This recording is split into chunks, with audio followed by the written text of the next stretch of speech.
Welcome to the Heads Together podcast. I'm your host, Jill Mokes, and I am thrilled you are here with me again this week. Thanks for joining. So this week, I want to talk about something that could change everything for you in your coaching business. And guess what? It's not about marketing. It's not about sales, and it's not about pricing. I want to talk to you today about what happens after someone says yes to working with you. Because here's the thing. The moment someone signs up to work with you, to be coached by you, they're either going to get more excited about working with you, or they're going to start feeling doubt creeping in, right? And the difference between those two things is how you onboard your clients. So today I'm going to break down for you what a ridiculously good client onboarding experience looks like. An experience that kind of makes your clients feel really taken care of, really excited to get going, and makes them feel 100% confident that they made the right decision. This is something, trust me, that most coaches really miss the mark on.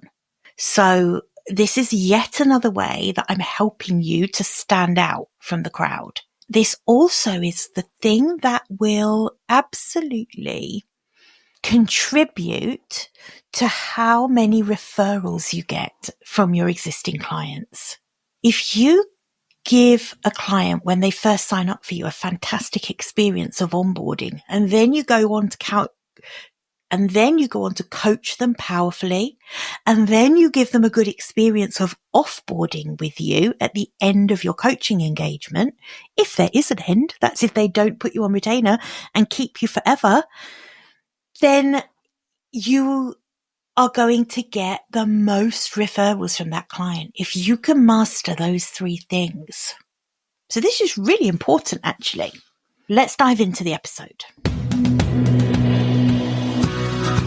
Welcome to the Heads Together podcast. I'm Jill Mokes, and I am obsessed with cutting through the noise when it comes to growing your business.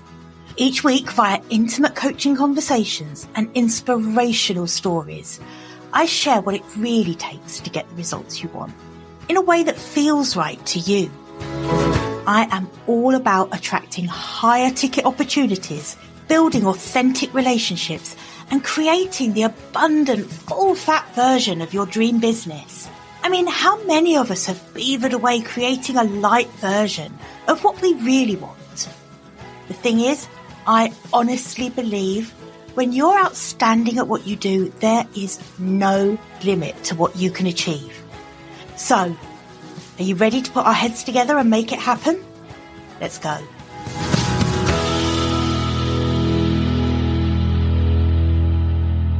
Okay, let's start off with the big picture. Why does the way you onboard a client even matter? Why not just send them a welcome email and then get on with it? Well, it's because the first 30 days of working with you really set the tone for your whole coaching relationship. Your clients need to feel really clear and confident and committed about working with you from the get-go. If they start feeling disconnected or uncertain in that first month of working together, then honestly, they're going to probably start second guessing their decision to work with you, or even worse, go quiet.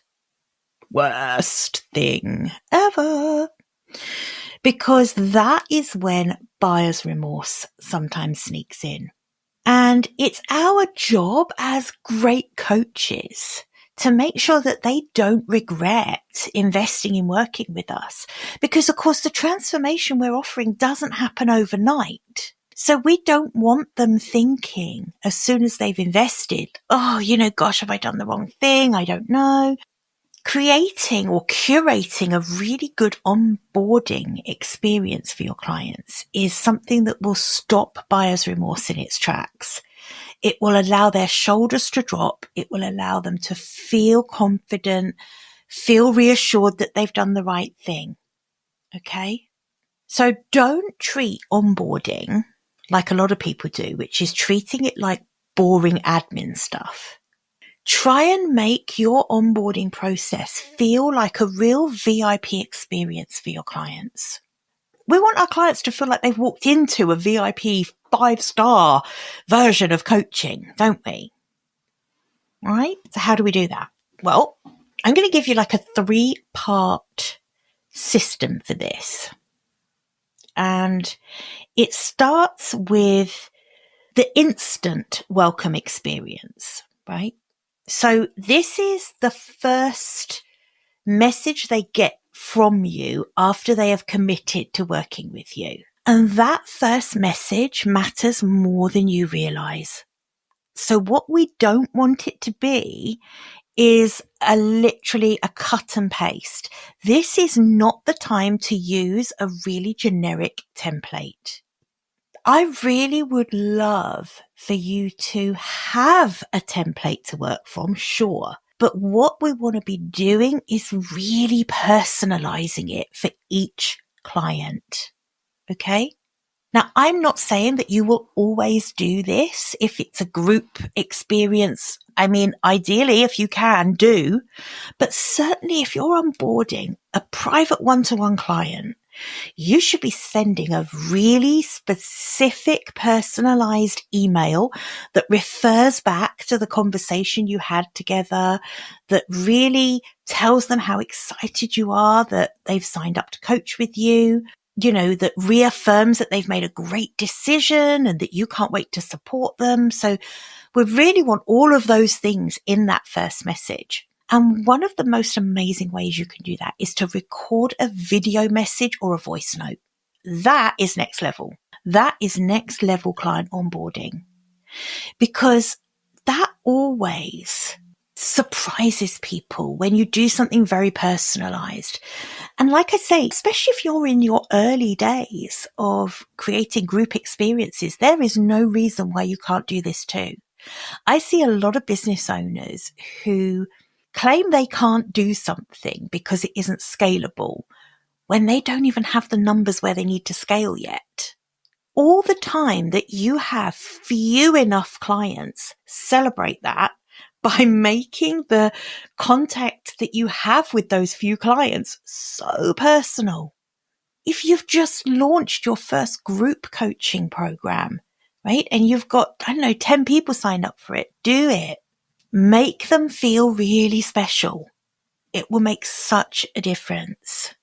And people love something a little bit unexpected. So if you can offer them some kind of little unexpected bonus in that first email or message that you send them, and that can be something simple like a PDF resource, or maybe it's a private podcast that you offer just for your private coaching clients, or maybe you post a book to them that you really think is a great recommendation for them, like bonus points if you make it a book selection that you think they specifically would love. So it might be like in alignment with, whatever their circumstances are that you've uncovered when you're on your breakthrough session with them. Whatever it is, something unexpected like that can make them feel like they've already got value from working with you before the first session with you. There's no room there for any buyer's remorse to creep in, right? And then the second phase of this, the second step, if you like, is to make sure you keep some pre-first call momentum going. So quite often I see this common mistake, which is where someone will sign up for coaching with you or to a program or whatever it is, and then there's silence between then and their first session. And again, what you're doing there is that you are leaving space for clients to kind of overthink and to doubt their decision making and actually to disappear, right? So instead, I want you to make sure you're sending a momentum email. So this could be something like giving them a pre-work exercise to do that starts them thinking about the coaching journey ahead. it might be some kind of challenge or a journaling prompt, something like that. You could offer a couple of those. If there's a big gap, say if they've signed up for a program, but they're not going to be starting it for a month or so, or you could send a weekly journaling prompt, perhaps, something like that. Other things you can put in a momentum email are things like a reminder of what's coming up in the first session. Those momentum emails are just a way to reconnect with that client before the first session. Something that I've only just thought about, but that would be like amazing to send to a newly signed up client would be creating a guide that's about how to get the most out of coaching with you. Right? How good would that be? You know, just a simple PDF guide of the things that they might want to think about in terms of preparing for their calls with you, in terms of any reading lists you want to give them, all of that kind of thing. I feel like that would be a great thing to include in a momentum email. So all of these things are going to help them feel ready before they even get on that first coaching call with you. They're already feeling like they're in your world, that they're already benefiting from being in your world.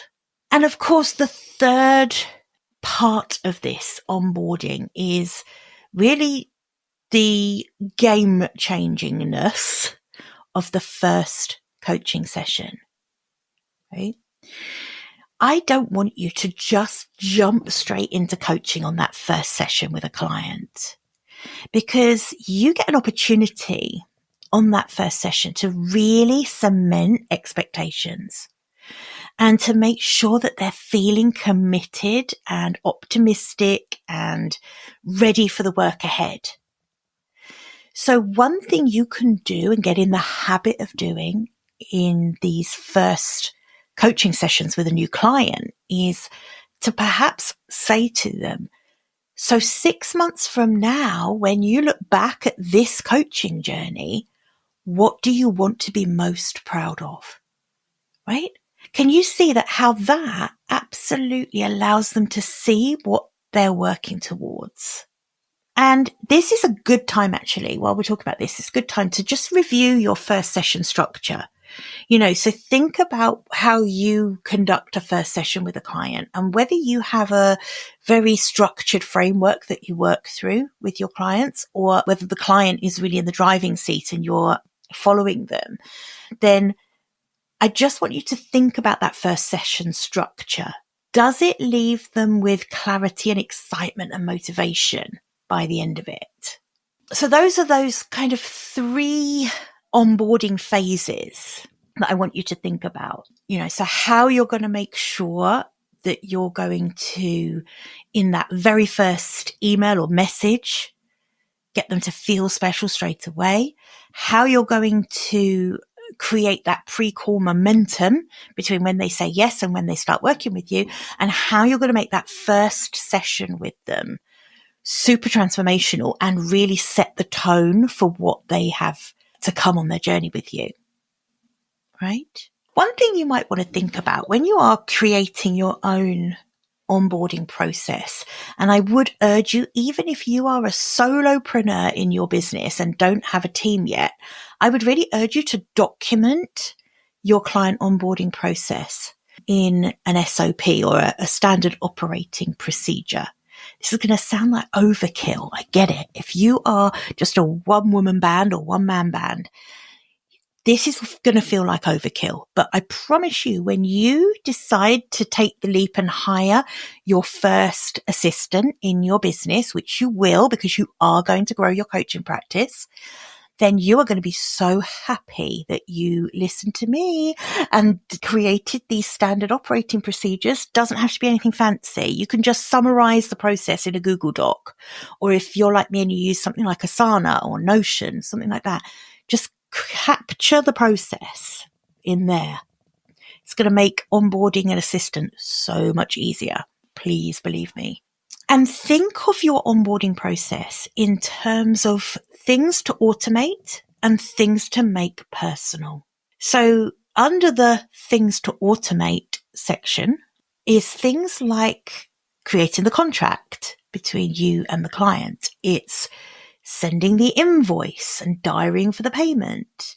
It's scheduling the sessions. it's client intake forms. All of those things are pretty easy to automate in your business. You can use tools like, there's Dubsado, or there's using Google Docs. I use Jotform for intake forms. I use Xero for invoicing, DocuSign for contracts. I use OnceHub for scheduling. So make sure you've got some good automation tools for onboarding your clients. It really gives them a very safe feeling when you have an efficient automation for doing these admin tasks. But then there are the other things, and these are the things that I want you to keep personal. So these are things like sending them voice notes, custom emails that really have information in them that is specific to them, specific to what they do. Maybe it's specific to something they've shared with you in a discovery call, right? Those custom emails, those welcome emails, need to be personal. Check-ins between sessions. We really want our clients to feel super connected to us. So always set yourself a reminder to do a 1-week check-in message, right? It can be really simple. This doesn't have to be long. You could even just record a voice note to them really quickly and send it on WhatsApp. Or it's a small email. Hey, whoever it is, it's been a week since we kicked off coaching together. How are you feeling so far? Right? It doesn't have to be earth-shattering, but it does make them feel like you are engaged with them. And it keeps reassuring them that they're in the right place. They took the right decision. They're excited for what's to come. Right? Short, sharp episode this week, because this is really important. This is a bit of a game changer. If you can get this right, I promise you, you will find that the testimonials you get from your clients are probably going to call this out. So one thing that I see is that clients who have had a very smooth onboarding process will often refer to that in their testimonial. They'll say things like, from the moment I signed up, blah, blah, blah. And that's what we want, because we want other people to know that they're going to feel safe when they sign up to coach with you, that they're going to feel anchored and looked after and not set adrift once they've said yes. Over the next week or so, have a look at your own current onboarding process. First of all, do you have one? Or are you kind of winging it every time you sign up a new client, right? We really want to be consistent with this. We want a wow experience, not a meh experience, right? And maybe pick one thing. So perhaps one thing that I've got over in this episode, pick one and upgrade that part of your onboarding process this week. So maybe it's committing to sending a very personal welcome message. That's the one I would do. If I was going to do anything, I would pick sending a very personalized welcome email, maybe with a little voice note attached, or a voice note on WhatsApp, or a little video that you recorded on Loom. I feel like that would be a great place to start. All right. As always, if you want to share with me what you've decided to do, email me info@jillmoakes.com. I will be very interested to hear what you're planning on tweaking in your own onboarding system. And I think it's really, really important to remember that a great client experience, one that has that client referring you to other great clients, it doesn't start at session 1. It starts the moment they say yes to coaching with you. So make sure you're treating them like a VIP the moment they say yes. Because when you do that, clients will stay longer with you. They will rave about you to anyone who's listening. They will be proud to say, oh, so-and-so is my coach.